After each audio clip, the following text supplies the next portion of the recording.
دیکھو شب برات کے بارے میں میرے آڈیو بیان بھی موجود ہیں, ویڈیو بیان بھی موجود ہیں. چند سال پہلے جب میں ویڈیو بیان نہیں, میرے آڈیو آتے تھے, اس میں میں نے حدیثوں کے نمبر کے ساتھ, پورے ترجموں کے ساتھ, پوری سندوں کے ساتھ شب برات سے متعلق جتنی حدیثیں ہیں 15 شعبان سے متعلق تمام حدیثوں کی سندیں, ان کی سندوں پہ بحث, پورا ایک علمی بیان ہے آڈیو.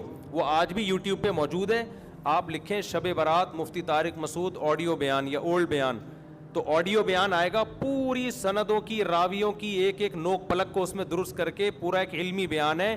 تو شب برات کے بارے میں آپ کا کانسیپٹ 2 اور 2 4 کی طرح کلیئر ہو جائے گا. سمجھتے ہو گے نہیں سمجھتے؟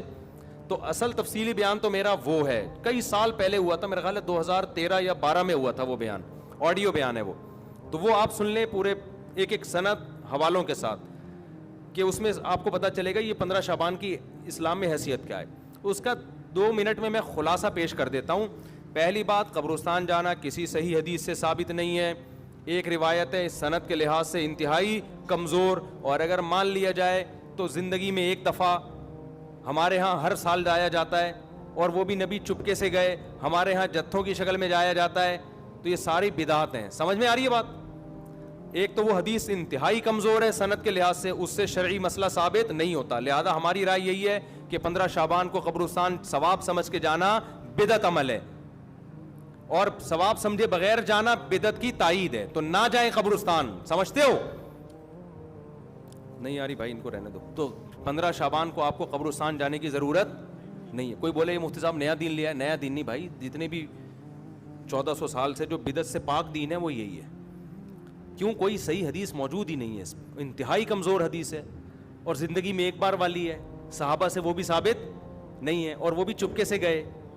آپ جتوں کی شکل میں جا رہے ہو, تو یا تو یہ بدعت ہے یا بدعت کی تائید ہے. تو آپ قبرستان پھر چپ ہو جاتے ہیں, یار نہیں جاؤ یار, کسی اور دن چلے جاؤ قبرستان. ویسے بھی ان 15 شعبان کو قبرستان میں جو میلے ٹھیلے اور انٹیاں بن سج کے آئی ہوئی ہوتی ہیں نا, مردے فتنوں میں پڑ جاتے ہیں. مردے کہتے ہیں مرے کیوں یار, اتنا اچھا ماحول ہے باہر کا.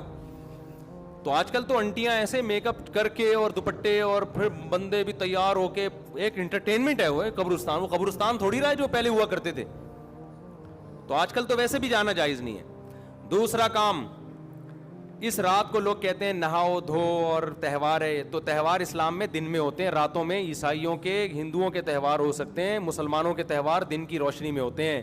رات کے اندھیروں میں بولو نا نہیں ہوتے. راتیں عبادت کی ہوتی ہیں. تہوار نہانا دھونا, اچھے کپڑے, یہ دن کے کام ہیں. تو لہٰذا یہ کوئی بھی نہیں ہے کہ رات نہلاؤ, نہا دھو کے اور اچھے اچھے کپڑے پہنو. کوئی مستند روایت نہیں اس بارے میں. تمیز سے سو جاؤ گھر میں جا کے. اور تیسرا کام کیا ہے؟ حلوہ مانڈا, حلوے مانڈے پکاتے ہیں. تو جب تہوار ہی نہیں ہے تو حلوے کس بات کا بھائی؟ حلوے تو عیدوں میں خوشیوں میں ہوتے ہیں نا. تو جب تہوار ہی نہیں ہے, ہمارے تہوار دن میں ہوتے ہیں بھائی, عید الفطر, عید الاضحیٰ, اور جمعے کا بھی دن میں ایک قسم کا تہوار ہے, یہ بھی دن کی روشنی میں. تو آپ نے حلوے مانڈے بھی بولو نا نہیں. پھر اس رات کو تقدیر کے فیصلے ہوتے ہیں. قرآن میں صاف طور پر ہے کہ وہ لیلۃ القدر میں ہوتے ہیں, اور ہم نے قرآن بھی کب نازل کیا؟ رمضان میں اور لیلۃ القدر میں. بالکل واضح قرآن کی آیتیں ہیں. اس کے مقابلے میں جو 15 شعبان والی حدیثیں ہیں جن میں آتا ہے کہ اس رات فیصلے ہوتے ہیں, وہ قرآن کے مقابلے میں جاندار, سند کے لحاظ سے مضبوط نہیں ہے. ان میں اتنی طاقت نہیں ہے کہ قرآن کی آیت کو آپ اس میں ایڈیشن کر دیں. لہذا قرآن سے واضح پتہ چلتا ہے کہ جو فیصلے ہوتے ہیں سال بھر کے وہ شب قدر میں ہوتے ہیں, جو رمضان میں. اور قرآن بھی کب نازل ہوا؟ راجح دلیل کے لحاظ سے راجح بات یہی, اگرچہ بعض علماء نے وہ بھی لکھی, لیکن راجح دلیل کے لحاظ سے یہ بات ہے. 3 باتیں ہو گئیں. چوتھی بات ہے پٹاخے. شب برات کے پٹاخے. تو بھائی یہ تو پٹاخے یہ بھی جائز نہیں ہے. آپ کیوں ایک رات کو ایک عبادت کا عنصر دے کے اس میں پٹاخے پھوڑ رہے ہیں؟ لوگوں کی نیندیں خراب ہوتی ہیں, ہارٹ پیشنٹ پریشان ہو جاتے ہیں, بہت بڑے آگ لگ جاتی ہے بعض دفعہ. یہ عمل بھی حرام ہے, ناجائز ہے. اور کیا ہوتا ہے شب برات میں جلدی بتاؤں, عبادت پہ آ رہا ہوں. دن کا روزہ 15 شعبان کا, وہ بھی کسی صحیح حدیث سے ثابت. میں نے ایک دفعہ کسی نے کہا محرم کے فضائل پہ بیان کریں, بہت دفعہ مجھے اصرار کیا 1 گھنٹے کا بیان اور مہر. میں نے بہت جب میرا تنگ کیا تو میں نے بیان کیا. میں نے کہا نبی صلی اللہ علیہ وسلم نے فرمایا, حدیث کا مفہوم ہے, یہ اشہر حرم ہے, محترم مہینہ ہے, 4 محترم مہینوں میں 1 محرم بھی ہے, اور 10 محرم کا روزہ. آپ صلی اللہ علیہ وسلم نے اس کی جو بھی حدیث میں فضیلت بیان کی. میں نے کہا وما علینا الا البلاغ. لوگوں نے کہا بھائی کیا بیان کہا؟ میں نے کہا بھائی اتنا ہی ہے. صحیح حدیث سے اتنی ہی ثابت ہے. ایک آدھ اور حدیث ہوگی جو اس وقت میرے ذہن میں نہیں, اس سے زیادہ میں نے کہا 1 گھنٹے کا بیان ہو نہیں سکتا, کوئی ہے ہی نہیں. تو آپ کی مرضی کی باتیں ہم نہیں کریں گے, ہم وہ باتیں کریں گے جو اللہ اس کے رسول صلی اللہ علیہ وسلم نے جس طرح بیان کی. خطابت کے جوہر دکھانے کے لیے تو 6 گھنٹے کا بھی بیان ہو سکتا ہے, لیکن اگر آپ نے وہ بات کرنی ہے جو اللہ کے رسول نے بتائی ہے تو جتنی بتائی ہے اتنی ہی آپ کو پارسل کرنی پڑے گی. اپنی طرف سے پارسل کرنے کا ہمارے پاس انتظام, ہم کمپنی ہوتا ہے نا, بعض کمپنی ہے پیک کر کے دے رہی ہوتی ہیں, وہ KFC والوں کے, وہ کہتے ہیں وہ جو کمپنی کی پیکنگ ہے وہ ہم آپ کو دیں گے, اپنا شاپر ہمارا الگ تھیلے میں رکھا ہوا ہے, ٹھیک ہے نا, اس کے لیے الگ آرڈر دینا پڑے گا آپ کو. تو اگر اللہ رسول کی بات ہے تو بھائی اتنی ہے. تو اس لیے 15 شعبان کا جو روزہ ہے وہ بھی کسی صحیح حدیث سے ثابت بولو نہیں ہے. اور کیا رہ گیا, جلدی کرو, اب وہ شادی بھی ہونی ہے ان کی, بھائی آئے ہوئے ہیں نا. اور کیا رہ گیا؟ رات کی عبادت کی طرف آتا ہوں میں. اور کچھ ہے؟ بس یہی ہے نا, پٹاخہ, قبرستان. پٹاخہ جب بھی بولتا ہوں, میری چھوٹی بچی ہے نا بڑی شرارتی, اس کا پٹاخی کہتا ہوں میں اس کو, ایسے پٹاخے کی طرح نا پھدکتی رہتی ہے ایسے.